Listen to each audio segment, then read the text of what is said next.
What's up mga kapulido? Mascarinius Genix TV nagbabalik para sa panibagong video. Ngayon po ay pag-usapan natin ang problema na napakarami. Pagtotono ng 28mm carburetor. Ayan. Time check.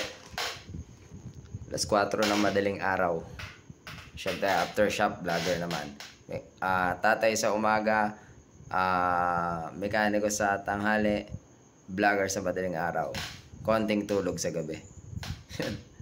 So pag-usapan natin to mga kapulido kung paano ako nagtutono, paano ko nakukuha yung optimal burn, paano yung matipid sa gas, paano may air filter. So yan, abang kayo mga kapulido, pag-usapan natin to. Wala nang intro. Let's go. Ito ang ating pag-uusapan, itong 28mm carburetor. So, maraming naman problema dito mga kapulido kung paano ito itono. And at the same time, pag kinargahan mo kasi yung motor mo, bagong karga, nakatono na, mga ilang araw magbabago talaga yan mga kapulido. Kasi may break-in period na sinusunod dyan. So, hindi porke nung pagkabuo, nakargahan, na itono, maganda ang tono, hindi po yun final. Kasi magbabago pa yung engine nun, magbabago pa yung compression, magbabago pa ang lapat, magbabago ang clearances. So pag uwi mo siguradong magre-retono ka pa rin or after break-in. So kalasin muna natin, pag-usapan muna natin to mga kapulido by parts. So ito yung takip nya. Siyempre may spring yan, spring para dito sa kanya flanger para bumalik after rev. So pag nare-rev po kasi yan ay umaangat yan ating baso. Yan. So, siyempre may karayom siya. Usually kapag ka-original kain ang karayom nila is ito, fixed. So ito naka-ready na to mga kapulido, adjustable. Ito yung lagi kong gamit. Pagka 28mm na yung usapan, adjustable talaga ako. Kasi doon ko nakukuha yung magandang tono. Pero minsan din, hindi kasi para-para ang carburetor, nakukuha rin naman sa standard lang. So yung itong carb na to is ano lang, ordinary. Ordinary lang to, yung local lang na mumurahin na 28mm. Dalasan to naman talaga yung ginagamit kasi tulad na yung mga hampas lupa lang na walang pambili ng original. So ako, bumili man ng local, pinapalitan ko ng original na baso. Yung original na baso yung bronze. Bronze siya na Tiger bronze, matibay. So yung local, napipigtal. Unahin na natin yan. So naka-local ka, yung dark, ay tansong-tanso. Yung parang medyo pink na yung kulay, hindi na siya gold. Sa tagal na ng panahon, lalo malakas yung makina mo, pag nagre-rev ka, tapos binalik mo yung silinyador sa lakas ng pressure ng hangin, intake, pagbalik niya, nababasag yan. Ilang beses na po kami nakakita niyan. Nabasag ito, kinain na makina, wasak sir, awit gar. So next tayo, ito wala akong gamit, kutsilyo lang gagamitin natin para sa kanyang pagkalas. Ito screw, meron ako.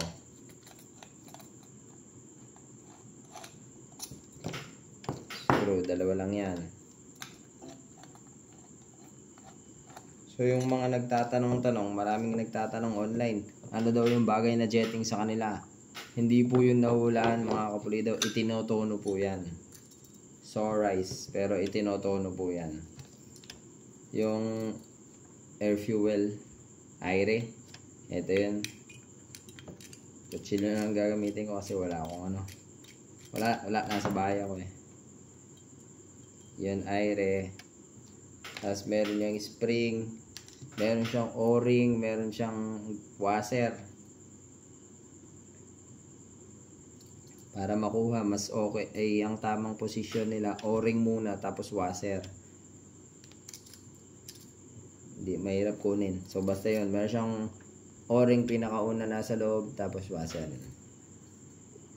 Balik na natin. Nakita nyo naman na eh. Tapos, unahin na natin yung mga senaryo dito sa loob. Sa looban. So, meron tayong jet valve at saka floater. Ito yung nagsisilbing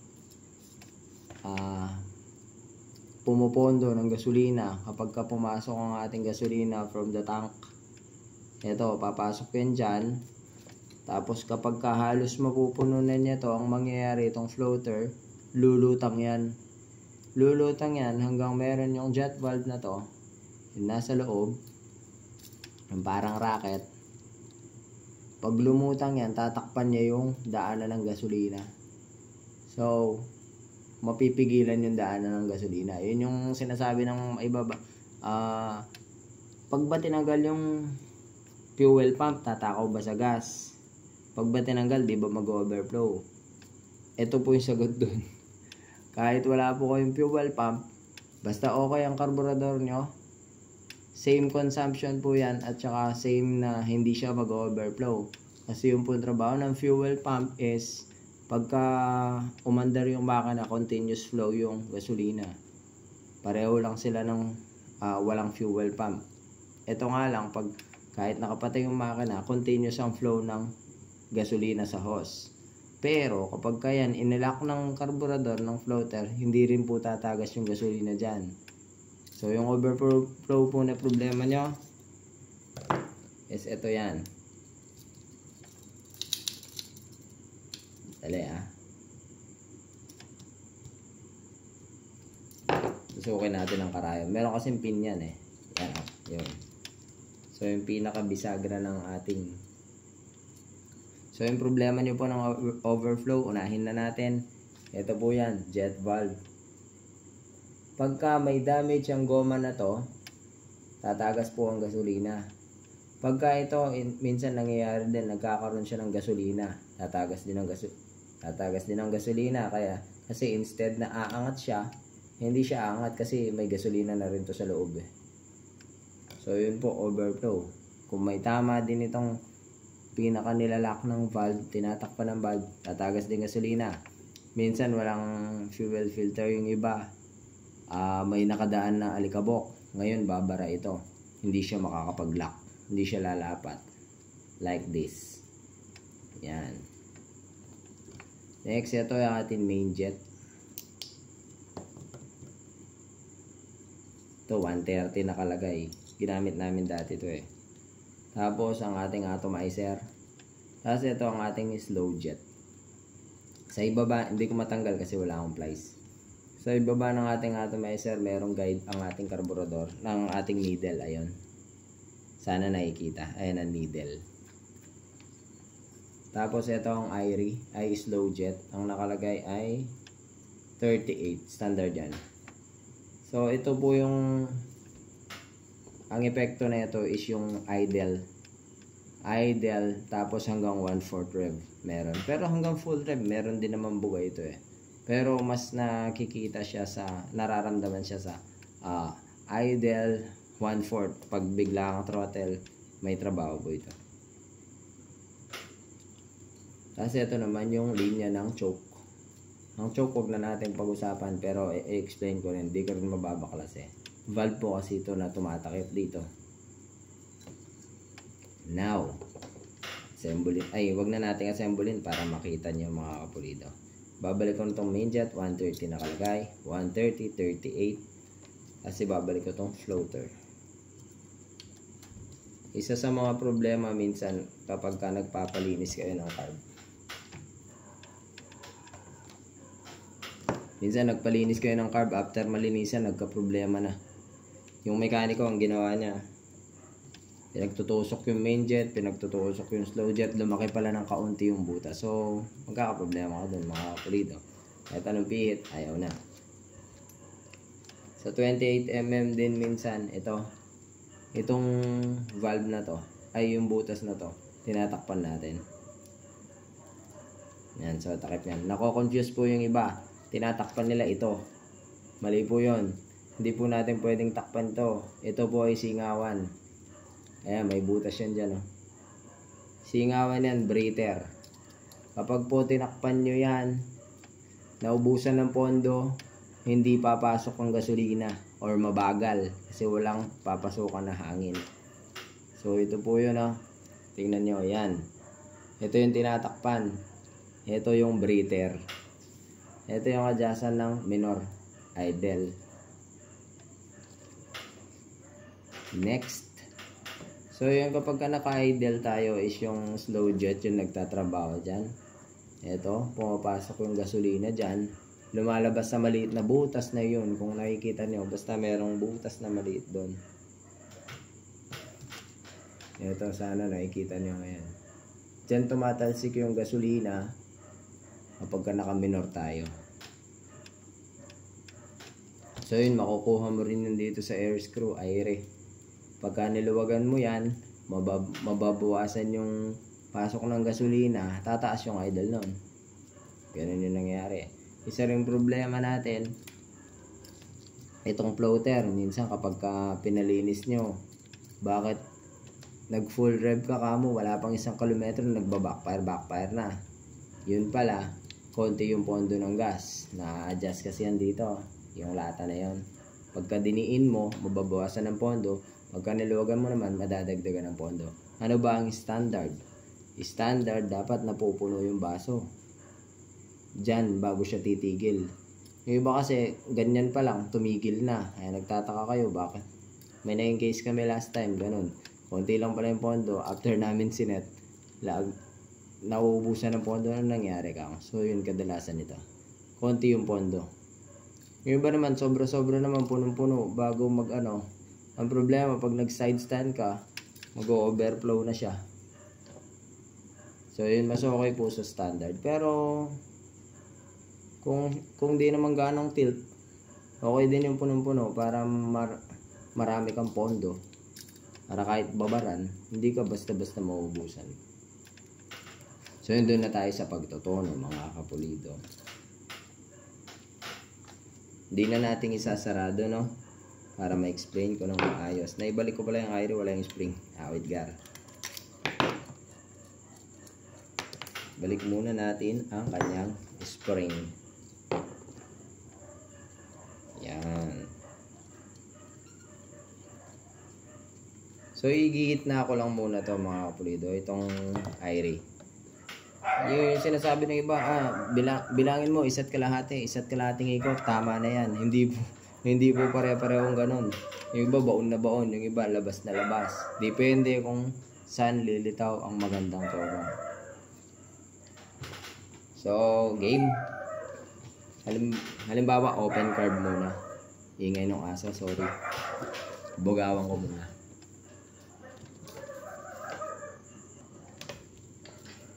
Yun. Binasa ako ng tubig para manahimik. So yun. I-share ko na kung paano ako nagtotono ng ating karburador. So kapag po kami nag-set, sinusure ko na makukuha yung purong tamang tono bago ko i-release sa customer. May arangkada, may dulo. Kasi mahaba naman yung red road testan ko kaya nakukuha talaga yung pinakasagad na pagtotono. Kung nakikita niyo yung mga vlog ko, mga hindi pa nakapag-subscribe, click nyo yung subscribe button, click that notification bell para laging updated. So marami rin ka problema dito sa choke. Check nyo po yung choke, dapat hindi siya naglilik. Kasi kung naglilik siya, makulit ang minor niyan. Makulit. Merong goma yan sa ilalim na tumatakip dun sa butas. So kung naglilik yan, problema, mag-overgas. Marami ng case na ganyan. Lalo pag luma yung karburador, yung goma, rebaba na. May damage na. So hindi na natin isasara, mga kapulido. Halimbawa, unahin na natin, eto 130 yung main jet. 130 yung main jet, slow jet. Kukuhanin ko muna sa paraan ko. Kukuhanin ko muna yung magandang minor after mabuo yung engine. So magandang minor, paano ba? Halimbawa, first start namin, hard start siya, mahirap siyang start. Ang tagal bago umi-start. So, ang gagawin namin is pipihitin ko muna yung air. Pipihitin ko muna, try muna, mula sa gitna, or kahit ilan. Kung saan siya nandoon, mahirap siyang start, gagawin ko, pipihitin ko yung air, clockwise. Kasi ang clockwise ng 28mm carb ay add gas. Dagdag gasolina na papasok. Pagka kasi kulang sa gasolina, hard start siya. Clean. So, ika-clockwise ko muna yan. Tatry ko muna. Hindi ko hulaan na, na sasabihin ko sa inyo pag nag-chat kayo. Alam ko agad. Hindi po ganon. So, ako itatry ko muna. Pipihitin ko muna. Try, isang ikot. So, pag hard start pa rin, kalahati pang ikot. So, pag umi-start na, bawa, umi-start na siya. Tapos, pag pinipiga mo, like, ginaganyan mo, nire-rev mo ng konti-konti, humahagok. Gumaganon. Pihit pa sa air nun. Ipihit pa ako, kalahati pang ikot. So, mula sa gitna kanina, naka 2 turns na ako. Doon ka pala nakiyo yung response. Gagawin na siya kagad. Di na siya humahagok. Pero kung minsan, kapag humahagok pa rin, posible kailangan na nating mag-adjust sa karayom. Karayom niya, tulad na ito, naka number 1. So, naka number 1, ibig sabihin, tuturo ko muna pala yung sa karayom, Hindi ko matanggal. Kutsilyo na lang. Para lang may share ko sa inyo, mga kapulido. Napakaraming nangangailangan ng video na to. Ang dami nang nagre-request na gumawa daw ako ng video tungkol sa karayom. Ay sa 28 pagtotono. So, pag-aralan nyo po ito. Itong karayom. Ang pinakataas po ng guhit is yung number 1. Pangalawa, 2, 3, 4, 5. Kasi nagkakamali yung iba. 1 daw yun, nasa ibaba. Naka 5 po siya nun. Pag sinabing ibaba ang karayom, ang mangyayari is bababa yung karayom. So, paano yung paglilipat ng lock nun? Siyempre sa taas, ililipat mo sa taas para bumaba yung karayom. Kaya nag-overgas siya kasi nakataas yung karayom. Pag nakataas yung karayom, siyempre mas makakapasok yung gasolina. Pag nakababa yung karayom, mababawasan yung supply ng gasolina. Tama? Kunwari, ito yung jetting. Ayan. Pag ibinaba mo ang karayom, mababawasan yung pasok ng gas, di ba? Pag itinaas mo yung karayom sa lock, makakapasok yung gasolina, mas marami. So, yun. Halimbawa, hagok pa rin, nakadami ka na sa air.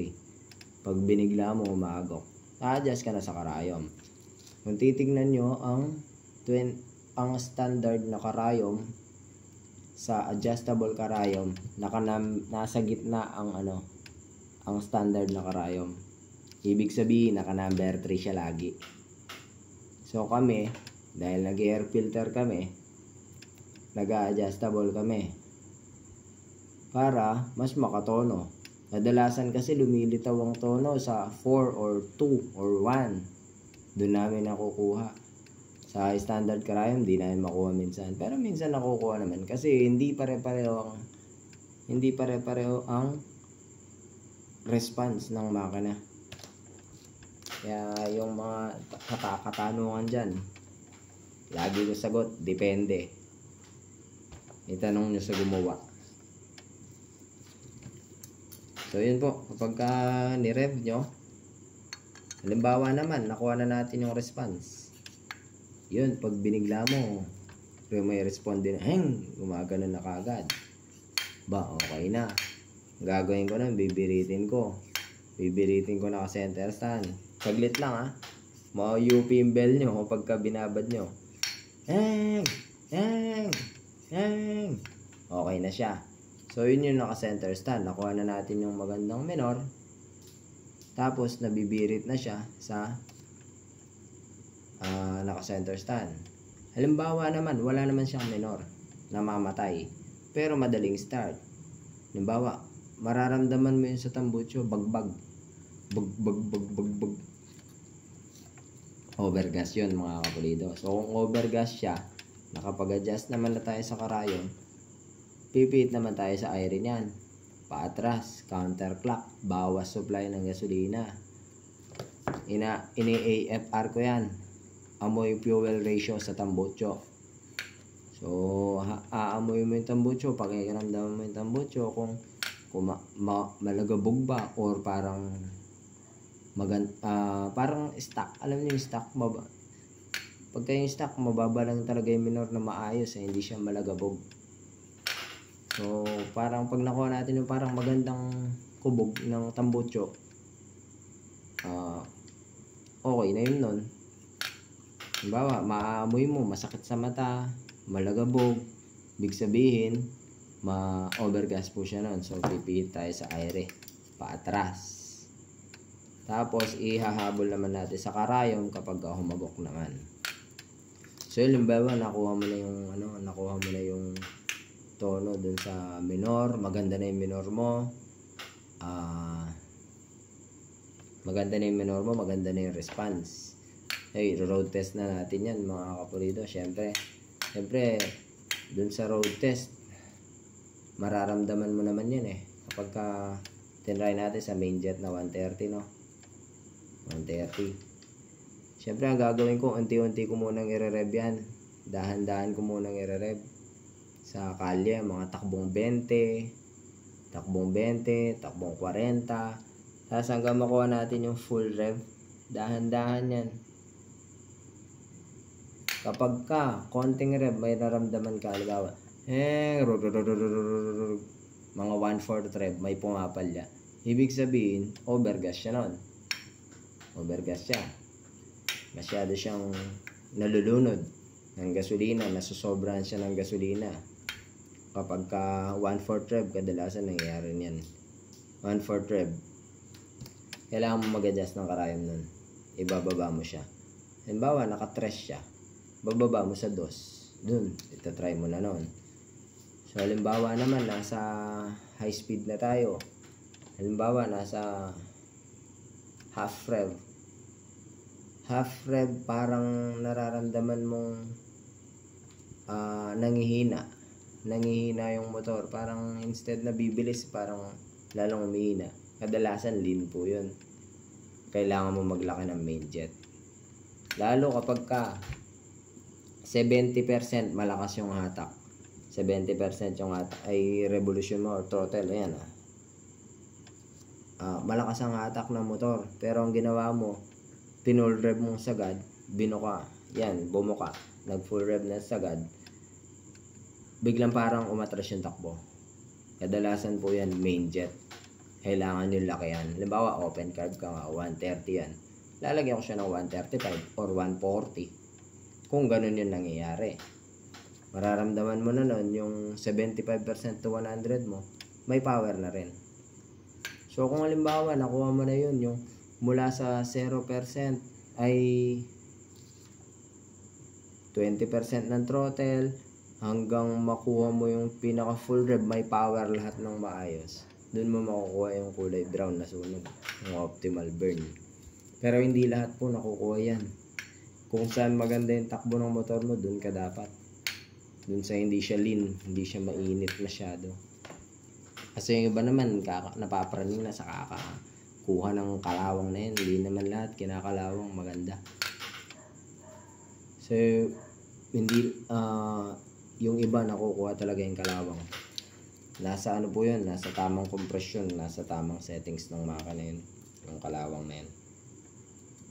Pero hindi lahat, hindi porke kalawang, yun na. Yung iba nga, kalawang nga, na overheat naman. Yung iba, kalawang nga, palyado naman, di ba?